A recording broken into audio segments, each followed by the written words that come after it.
Hey everybody, what's going on? Roy here, Roy and Joe's Project Car Garage. I figured I'd do a little update on Joe's 67 Camaro Monroe and let you know where we're going and standing with it. Well, we started out, the headlight doors were real droopy. So in the last video, I kind of explained how I egged out some of the holes where they mounted and got them a lot better. Might be able to go a little bit more with them. We'll see. We'll kind of play with them a little bit and see how it goes. But some of the stuff that she had wanted to get done, we do have done. We had to add a port for the temperature sending unit. So I put the factory gauge there, or not gauge, but for the warning light. And then we used where I did have the warning light for the new temperature gauge.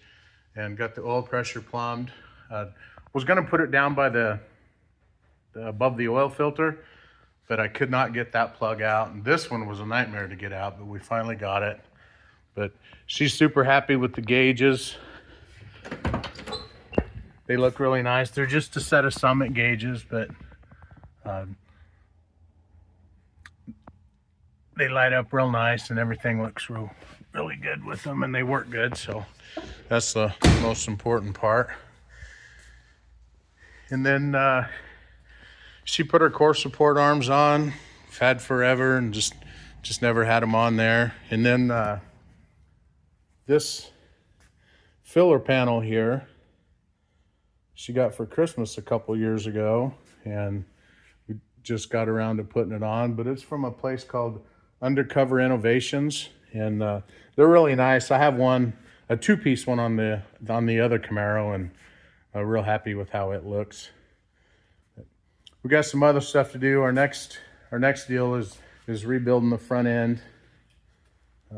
We have the jegs, upper and lower control arms that she got for Christmas, and these the spring pockets recessed a little bit compared to stock.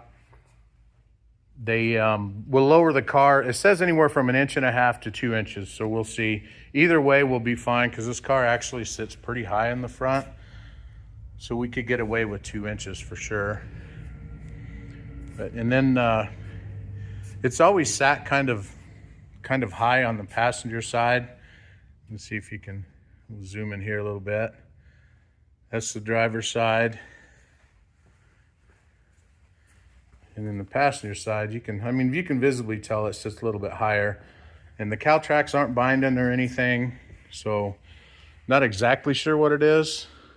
But I can jack up this side of the car by the front mount for the cowl track about 3/4 of an inch, and the car sits perfectly level, as far as side to side. So we're gonna have to look at that, but she does got a set of Monroe air shocks, and I know that's the lazy way to do it, but it's also the cheap way to do it.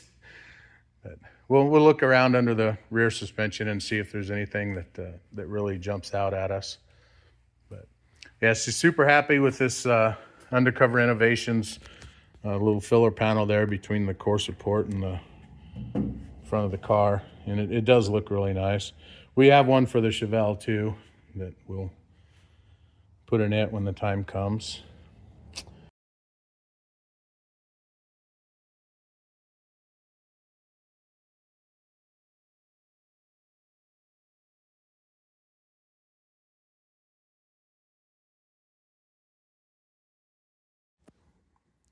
But one thing that we did learn is the Rally Sport with the electric doors for 67, they don't like LED headlights. So she had gotten some LED headlights from our son for Christmas, and we put them in. The doors would open, but that was it. They wouldn't close, wouldn't do anything else. So I got to doing some research, and that whole system grounds through the filament in the incandescent bulbs. And we had some Sylvanias in it, that we put in when we first got the car running, but they just not very bright. So after we found out that the LEDs are going to be a problem, we went and bought some bright light Sylvanias, Ultra Silvers, I think they were called. And we got those in now, and they are brighter. So we're gonna try that. And if that still doesn't seem to do it, there is, I found a diagram where you can wire in another relay. The relays for the headlight doors are back there. You unbolt it and it drop down. But you can wire in another relay and to help with that grounding situation, and your headlight doors will actually work with LED lights. So if they're still not bright enough, we might look at doing something like that, and we'll take it from there. Thanks for watching. Appreciate it. We'll catch you guys on the next one.